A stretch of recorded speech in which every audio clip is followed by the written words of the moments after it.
ঝাল ঝাল করে পেঁয়াজ মরিচের চাটনি, সেই সাথে ভেন্ডি ভর্তা, শিম ভর্তা, গরম ভাতের সাথে বেগুন ভাজা। হ্যালো এভরিওয়ান, আসসালামু আলাইকুম। চলে আসছি নতুন আরও একটি ডেইলি ব্লগ নিয়ে। একটা সময় দেখবেন কি মাছ মাংস খেতে খেতে মুখে এক প্রকার অরুচি চলে আসে, আর তখন যদি ঝাল ঝাল করে পেঁয়াজ মরিচের চাটনি, ভেন্ডি ভর্তা, শিম ভর্তা বা যেই কোনো ভর্তা খাবেন, দেখবেন মুখের রুচি এক নিমেষে ফিরে আসবে। তো আমি এখানে বেশি করে পেঁয়াজ কুচি, ধনিয়া পাতা কুচি, এর অনেকগুলি মরিচ একদম ক্রাশ করা, তো ওইগুলো সুন্দর করে কচলে নিচ্ছি। এবার আমি এটা সুন্দর করে কচলে দিয়ে দিচ্ছি সরিষার তেল বেশি করে। প্রথমে এখান থেকে আমি কিছুটা বেশি অংশ এই মরিচের চাটনিটা তুলে রাখবো, আর অল্প একটু দিয়ে ভেন্ডি ভর্তা বানাবো, আর কিছুটা শিম ভর্তা করব। প্রথমত আমি ভেন্ডিগুলো সিদ্ধ করে নিয়েছি, তো এই যে এখান থেকে আমি বেশি অর্ধেকটা চাটনিটা তুলে রাখছি, আর বাকি যেটুকু থাকবে ওইটুকুর মধ্যে আমি ভেন্ডি ভর্তা বানাবো। আর ভেন্ডিগুলো একদম শুকনো শুকনো করে সিদ্ধ করে নিয়েছি, যাতে করে কোনো প্রকার পানি না থাকে। এবার সুন্দর করে মাখিয়ে নিলেই তৈরি হয়ে যাবে ভেন্ডি ভর্তা। এটা অনেকে ভেন্ডি বা ঢেঁড়স যে যেটাই বলেন না কেন, এই তো খুব সহজেই তৈরি হয়ে গিয়েছে। এবার এই ভেন্ডি ভর্তাটা আমি একটা পাত্রের মধ্যে তুলে রাখতেছি। এই তো আগে থেকে আমি বেগুন ভাজা করছিলাম, আর ওই পাত্রের এক সাইডে আমি ভেন্ডি ভর্তাটা তুলে রাখছি।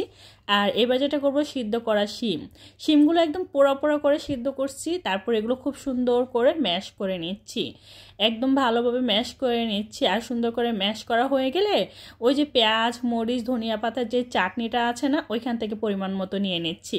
তারপর সুন্দর করে মাখিয়ে নিলেই তৈরি হয়ে যাবে শিম ভর্তা। এভাবে নানান ধরনের সবজি ভর্তা করতে পারেন যারা কিনা সহজে ভর্তা খেতে চান। তো এই যে তৈরি হয়ে গেছে শিম ভর্তা, অনেক লোভনীয় একটা ভর্তা, তাই না? আসলে কয়েকদিন যাবৎ অনেক বেশি রিচ ফুড খেতে খেতে এখন একদমই অসহ্যজনক লাগতেছে। মনে হচ্ছে ঝাল ঝাল করে কিছু ভর্তা বানাই আর তৃপ্তি করে খাই।